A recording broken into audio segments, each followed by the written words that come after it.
او پاک قرآن دی صفت کڑے رب غفار زمان. محترم اوریدونکو دا خپل او خسته کلام په आवाज د حافظ بلال حسان او جناب سمیع الله ملنګ خبرګو اوازونو الحدیقه سټوډیو پېښور کې ریکارډ شو. د دې کلام شاعر دی جناب امداد الله امداد سے او د دې کلام فرمایش کړی دی جناب ناتخوان لال ورشا صاحب، ناتخوان حافظ یاسر طلبگار صاحب او جناب قاری کاشف الله صاحب او ناتخوان سنان. او پاک قرآن دی صفت کڑے رب غفار زما خوگ جانانا خپ بار بار زما خوگ جانانا خپ بار بار. پاک قرآن دی صفت کڑے رب غفار زما خوگ جانانا خپ بار بار زما خوگ جانانا خپ بار بار.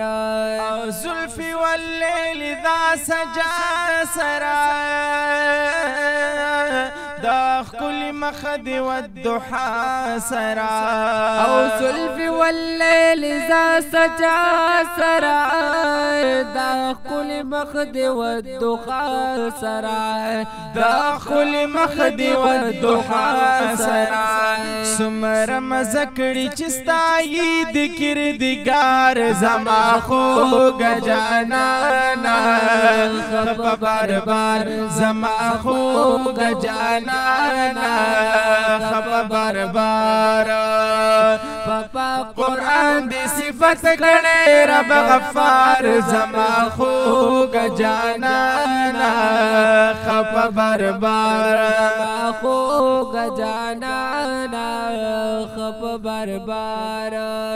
هم پا خلقی عظیم دستائی پاک مولا خپلا دا سوائی. هم پا خلقی عظیم دستائی پاک مولا خپلا دا سوائی پاک مولا خپلا دا سوائی. وائی درود و سلامنا پسردار زما خوگ جانانا خپ بار بار زما خوگ جانانا خپ بار بار. پاک قرآن دی صفت کڑے رب غفار زما خوگ جانانا خپ بار بار زما خوگ جانانا خپ بار بار. او حسن دی ډیر زیات عجیبا دی هر یو بشر پتا شیدا دی.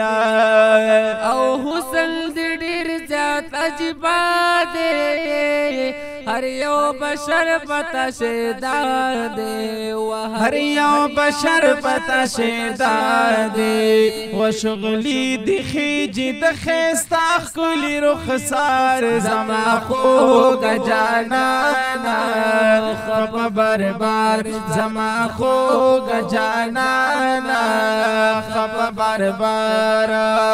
پاپا قرآن دی صفت کڑے رب غفار زما خوگ جانانا خپ بار بار زما خوگ جانانا خپ بار بار.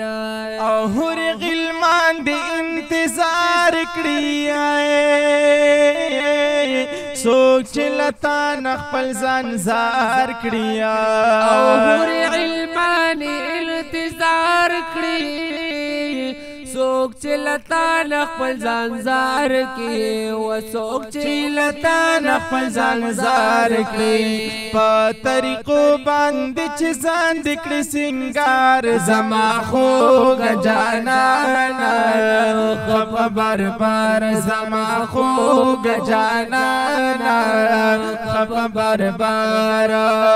پاپا قرآن دی صفت کړي رب غفار زما خوگ جانانا خپ بار بار زما خوږ جانانا خپ بار بار او امداد الله امداد دستا یما ستاسو دیدار در رب نغواړم او امداد الله امداد دستا یما ستاسو دیدار در رب نغواړم ستاسو دیدار در رب نغواړم او پدی لیکما دا خسته خسته اشعار زما خوږ جانانا خپ بار بار زما خوږ جانانا خپ بار بار او پاپا